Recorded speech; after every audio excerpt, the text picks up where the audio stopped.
My name is Bobby, and I work with small businesses in the government marketplace. You're listening to FedBiz'5. Get informed, get connected, and get results on everything government contracting. Welcome back to another episode of FedBiz'5. I'm your new host, Bobby Testa. Today, we are going to discuss how to ensure that your company is visible to government buyers. Our very own senior government contracting specialist, Frank Krebs, is here to provide information on making your company visible. Welcome back, Frank. Thanks, Bobby. Hey, and congratulations on the new gig. It's great to be back with you all and talk to those interested in contracting with the government. Thanks, Frank. Well, it's always a pleasure having you. Now, let's start with, why do contracting officers, the individuals tasked with purchasing for the government, look for and research companies? Well, Bobby, part of the procurement process involves the government contracting officers performing what is called market research.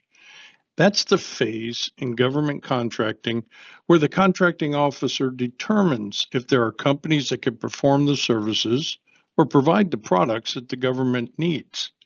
Remember, government contracting starts with a need.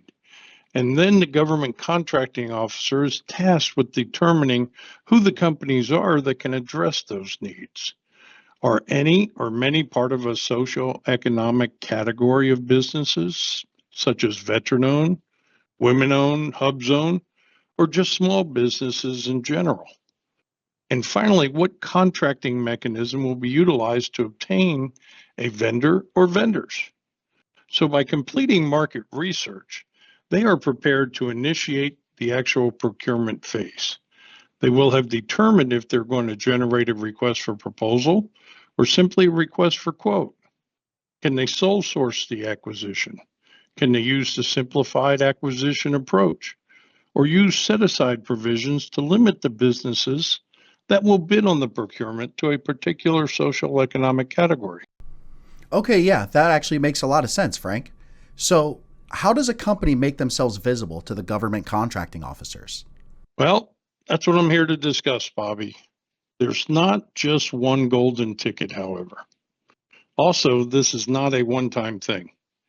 Becoming visible to government buyers is an ongoing process. First, you must be listed in SAM.gov, but do not just list the basic information. You need to provide all of the information in the SAM database, as well as the DSBS. That's the Dynamic Small Business Search Engine. And you want to make sure that your company stands out and stands apart from your competition. Government buyers, when they are completing market research, perform many searches of SAM and the DSBS. They search listings by NAICS or NICS code. They search by keywords. They even search for companies that have a capability statement uploaded to their record. So you must have all this information included in these systems. So when the government has a need, first thing they do is look for potential vendors. They look within their agency to determine if there are any current vendors, including any subcontractors who can do that work or provide the products needed. Then they turn to searching and researching SAM and the DSBS, as well as Google or other search engines. So this is why it is critical to know what people are saying about your company and make sure that your company has high customer service marks and that you appropriately manage all comments about your firm. Okay, so what you're saying is it would behoove vendors, especially new vendors to government contracting, to hire an experienced business development firm such as FedBiz'5 to ensure that these areas in SAM and DSBS are not just completed, but that it provides the government with necessary insight into their business and ensures maximum visibility. Is that correct? Absolutely, Bobby. Businesses need to develop a government readiness level plan, and FedBiz'5 works with vendors to guide them and support them through this process. It starts with making sure all information is properly added to SAM and the DSBS, including all applicable NAICS codes and keywords. A capability statement is also a requirement. as this is your government resume and should be professionally prepared. Because as you know, you only have one shot at making a great first impression. Businesses new to government contracting must also market themselves. Reaching out to contracting officers, providing capabilities to those agencies that you want to work with, attending conferences and networking, as well as responding to sources sought announcements and requests for information from government agencies. FedBiz Access also has products to assist with this, including our Federal Connections package and our Market Intel database. Plus, creating your capability statement and developing your online presence with our website development and design team.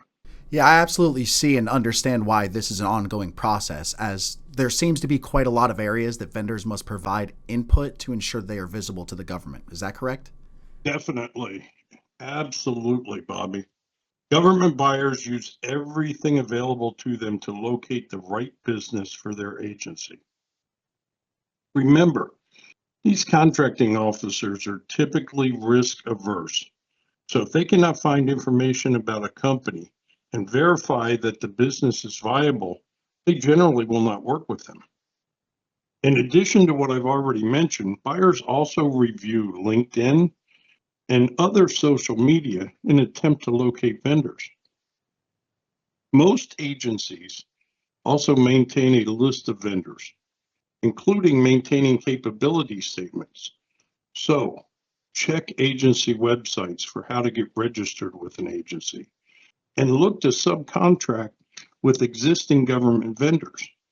This is the best way to learn the business of government contracting and also a great way to become visible, as contracting officers know those companies that are being used to subcontract, and subcontracting helps to build your government resume. That is incredible information, Frank. Any final thoughts or comments? Yeah, as a business attempting to break into government contracting, you must continually work at it. You must market yourself. You must constantly update your information with the government, including that information that's listed on SAM.gov, the DSPS, and your capability statement. Finally, don't try to do it alone. Get assistance. Work with a mentor or teaming partner to perform outreach. This will improve your visibility to the government and dramatically improve your chances of winning government business. Well, as always, Frank, you have provided our audience with insightful information. And again, it was great to have you back. Hey, thanks, Bobby. It's great to work with you on these podcasts, and I hope the information inspires our listeners to improve their visibility to the government, as that's the most effective way to increase their opportunity of winning government bids. Thank you for listening to the FedBiz'5, where you get informed, get connected, and get results on everything government contracting. Today's podcast is made courtesy of FedBiz Access, government contracting made simple. Visit them at FedBiz'5.com, where you can find all of the FedBiz'5 podcasts, related blogs, government contracting news, and of course, information on the various products and services that can assist your business in becoming visible to the government buyers.